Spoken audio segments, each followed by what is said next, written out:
Donc maintenant, on est dans une situation où c'est ce que vous dites qui renforce l'extrémisme. Quand vous dites que l'immigration pose un problème, il faut aussi parler des avantages de l'immigration. Parce que moi, quand je travaille en France, je paye mes impôts ici.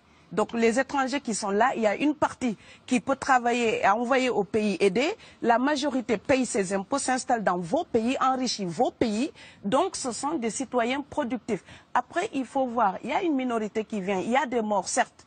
Mais je voulais souligner une chose. Le discours que vous avez, il est encore légitime tant que l'Afrique restera muette. Et moi, aujourd'hui, je voulais m'indigner pour le silence de l'Union africaine. Les gens là qui meurent sur les plages, et je mesure mes mots, si c'était des Blancs, la terre entière serait en train de trembler. Ce sont des Noirs et des Arabes. Alors eux, quand ils meurent, ça coûte moins cher. Ici, j'étais venu en 2008 et j'avais dit, l'Union européenne, avec ses flottes de guerre, avec son économie, je vous dis une chose, si on voulait attaquer nos pays ici en Occident, il y aurait des moyens de se défendre. Donc si on voulait sauver les gens dans l'Atlantique, dans la Méditerranée, on le ferait.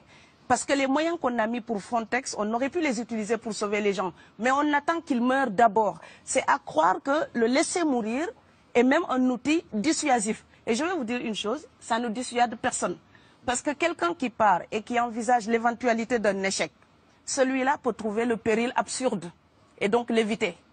Mais celui qui part pour la survie, qui considère que la vie qu'il a à perdre ne vaut rien, eh bien celui-là, sa force est inouïe, parce qu'il n'a pas peur de la mort.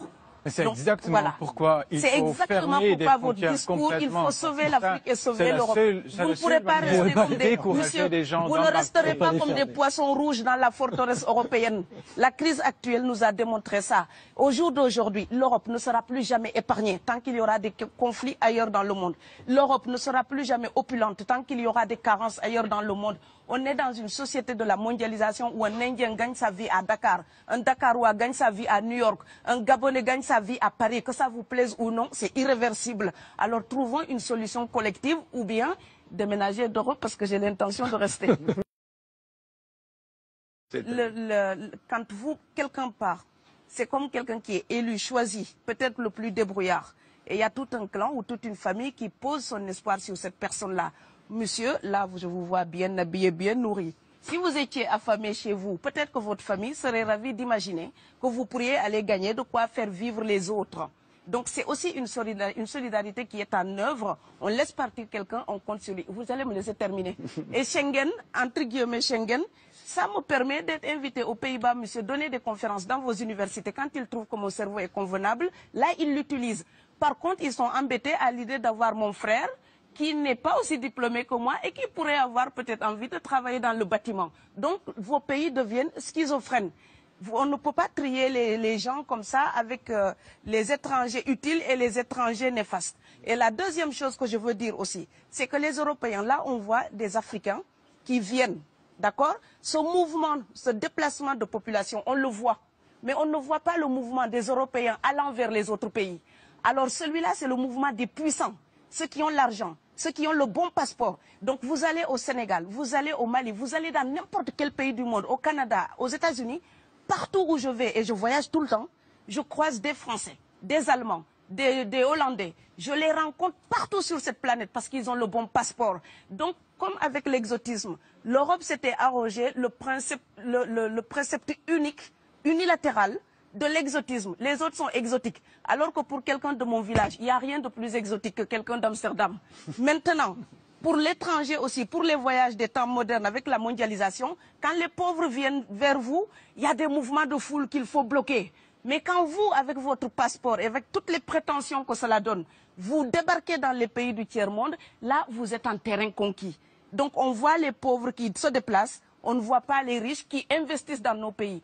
L'Afrique se développe en taux entre 5 et 10%. Ce n'est plus de la progression, c'est de la surchauffe. Sauf que quand des pays du tiers-monde se développent et qu'ils n'ont pas les moyens pour gérer tout ça, il faut une ingénierie, il faut une formation, il faut des populations pour installer une démocratie. Là, cette surchauffe-là, vous avez besoin qu'on reste dominé pour servir de débouché à l'industrie européenne. Alors il faut arrêter l'hypocrisie. On sera riches ensemble ou on va se noyer tous ensemble. Et je pense que l'Afrique et l'Europe, par exemple, sont là comme des enfants qui se regardent à travers un miroir déformant.